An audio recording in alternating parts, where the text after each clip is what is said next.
HTML, CSS এবং bootstrap কোর্সের এই পর্বে আমরা জানবো বিভিন্ন ধরনের টেক্সট ফরম্যাটিং নিয়ে। অর্থাৎ HTML আমরা কিভাবে টেক্সট ফরম্যাট করব। প্রথমত আমরা যদি চাই যে আমাদের HTML এর মধ্যে কোনো একটা সূত্র প্রিন্ট করতে, অর্থাৎ a square plus 2ab plus b square, সেটা আমরা কিভাবে করব। তো এই ক্ষেত্রে আমরা যদি এখানে আমাদের এই টেক্সটগুলো কেটে দেই এবং আমাদের এই অ্যালাইনমেন্টটা আমরা সেন্টারে করে নেব, তাহলে আমাদের এই পি ট্যাগের ভিতরে যা ছিল সবগুলো সেন্টারে শো করবে। এখন আমরা যাচ্ছি a plus b whole square, অর্থাৎ এমন হতে a plus b whole square equal to a square plus 2ab plus b square. তো আমাদের এই টেক্সটটা আমরা কিভাবে বাস্তবে যেমন আমরা সূত্র লিখি, অর্থাৎ স্কয়ারটা উপরে লিখি এবং a স্কয়ার প্লাস 2ab কিভাবে আমরা এখানে শো করব। তো প্রথমে আমরা যদি ফাইলটা সেভ করি এবং আমাদের ব্রাউজারে রান করি, তাহলে আমরা দেখতে পারবো এটা মোটেও আমাদের বাস্তব সূত্রের মতো হয়নি। অর্থাৎ এখানে a প্লাস b ইন্টু 2 এমন হচ্ছে। তো এই ক্ষেত্রে আমরা কিভাবে এটাকে উপরে উঠাতে পারি, এই 2টাকে। তো HTML এ সাধারণত আমরা যখন এটা করতে চাইবো তখন এটাকে বলবে সুপারস্ক্রিপ্ট, অর্থাৎ সেটা উপরে চলে যাবে সুপার। আর যদি আমরা কোনো কিছু এটার নিচে আনতে চাই তাহলে আমরা বলবো সাবস্ক্রিপ্ট, SUB ট্যাগ। তো প্রথম যেহেতু আমরা চাচ্ছি এই 2টা উপরে চলে যেতে, সেজন্য আমরা লিখবো SUP, অর্থাৎ সুপার ট্যাগ। এই 2টা আমরা এই সুপারের ভিতরে লিখবো SUP এর মধ্যে, এবং এখানেও সেম আমরা SUP এর ভিতরে এই 2টা লিখবো। তো আমরা যদি প্রত্যেকটা জায়গায় এভাবে যেখানে স্কয়ার দরকার হবে বা উপরে কোনো কিছু লেখা দরকার হবে, সেক্ষেত্রে আমরা এই সুপার টেক্সটটা ইউজ করব। তো আমরা কন্ট্রোল এস প্রেস করে সেভ করলাম। এখন যদি আমরা আমাদের এই ওয়েবসাইটটাতে দেখি, তাহলে এটা অনেকটা দেখতে আমাদের সূত্রের মতো, যেমনটা আমরা খাতা কলমে লিখে থাকি। সেম ভাবে আমরা যদি চাই আমাদের এই স্কয়ারটা নিচে চলে আসতে, অর্থাৎ আমরা যদি হাইড্রোজেন এবং অক্সিজেন মিলিয়ে পানি তৈরি করতে চাই, সেক্ষেত্রে আমরা কিভাবে লিখবো। পানির সংকেত যদি আমরা লিখতে চাই, আমরা জানি পানির সংকেত হচ্ছে H2O।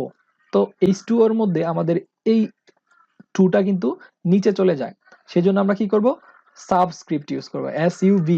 তো এই সাব ট্যাগটা আমার এই 2টাকে নিচে পাঠিয়ে দেবে। কন্ট্রোল এস প্রেস করলে আমরা দেখতে পারবো যে এটা একটা ওয়াটারের সংকেত হয়ে গেছে। তো আমরা এটাকে একটা লাইন ব্রেক দেই যাতে করে দেখতে একটু সুন্দর দেখা যায়। কন্ট্রোল এস প্রেস করলে আমরা দেখতে পারবো যে আমাদের ওয়াটারের সংকেত আমরা লিখতে পেরেছি, এবং আমরা আমাদের a প্লাস b হোল স্কয়ারের সূত্রটাও লিখতে পেরেছি।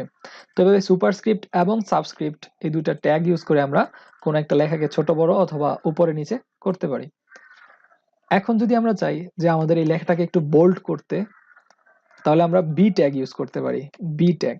বি ট্যাগ ইউজ করার মাধ্যমে আমরা কোনো একটা টেক্সটকে বোল্ড করতে পারি। This is bold.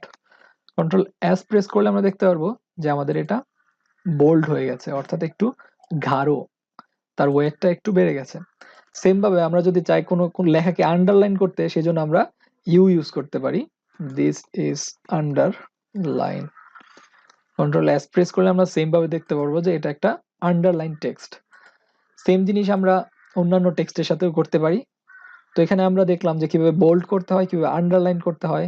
আমরা যদি চাই কোনো একটা টেক্সট কেটে ফেলা হয়েছে এমন কিছু দেখাতে, তাহলে আমরা লিখবো ডেল, অর্থাৎ ডিলেট।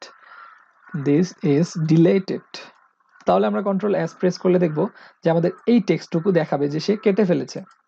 তো আমরা দেখতে পাচ্ছি এখানে যে এটা কেটে ফেলা বা ডিলেটেড এমন মনে হচ্ছে। তো এইভাবে আমরা সহজেই HTML এর টেক্সট ফরম্যাট করতে পারি। তো বিভিন্ন ধরনের টেক্সট ফরম্যাট রয়েছে, আমরা সবচেয়ে বেশি যেটা ইউজ করব সেটা হচ্ছে ইটালিক আমরা ইউজ করে থাকি, সেজন্য আই ট্যাগ ইউজ করা হয়, ইটালিক। অথবা আমরা ইটালিক না ইউজ করে আমরা ইউজ করতে পারি এমফাসিস, অর্থাৎ আমরা একটু জোর দিয়ে এই লেখাটা লিখতে পারি, EM। তো EM ট্যাগটা সেম কাজই করে আমাদের ইটালিকের মতো। কন্ট্রোল এস প্রেস করলে আমরা দেখতে পারবো যে আমাদের এখানে একটা ব্রেক দিয়ে নিই, কন্ট্রোল এস। তাহলে আমরা দেখবো যে আমাদের দিস ইজ এমফাসিস এবং দিস ইজ ইটালিক আসলেই সেম। তো এমফাসিস মেইনলি আমাদের যখন আমাদের এই টেক্সটটা কোনো একটা অন্ধ লোক পড়বে, অর্থাৎ আমাদের ওয়েবসাইটটা যখন কোনো একটা অন্ধ লোক এখানে আসবে, তখন আমাদের এই ব্রাউজারটা সেটা একটু জোর দিয়ে তাকে পড়ে শোনাবে, অর্থাৎ দিস ইজ এমফাসিস, ভয়েসের মধ্যে একটা গাঢ় শব্দ সে তৈরি করবে। এটা হচ্ছে মেইনলি সাধারণত অন্ধদের জন্য। সেম ভাবে আমরা এমফাসিস অথবা আমরা চাইলে স্ট্রং ইউজ করতে পারি। যদি বোল্ডের ক্ষেত্রে আমরা বলি, বোল্ডের মতোই স্ট্রংও আমাদের একই কাজ করে, স্ট্রং ট্যাগ।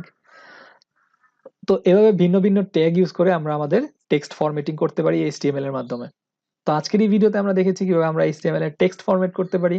আমরা দেখেছি বোল্ড ট্যাগ, আমরা দেখেছি ডিলেট ট্যাগ, আমরা দেখেছি সাবস্ক্রিপ্ট, সুপারস্ক্রিপ্ট এবং আমরা দেখেছি এমফাসিস, ইটালিক ইত্যাদি।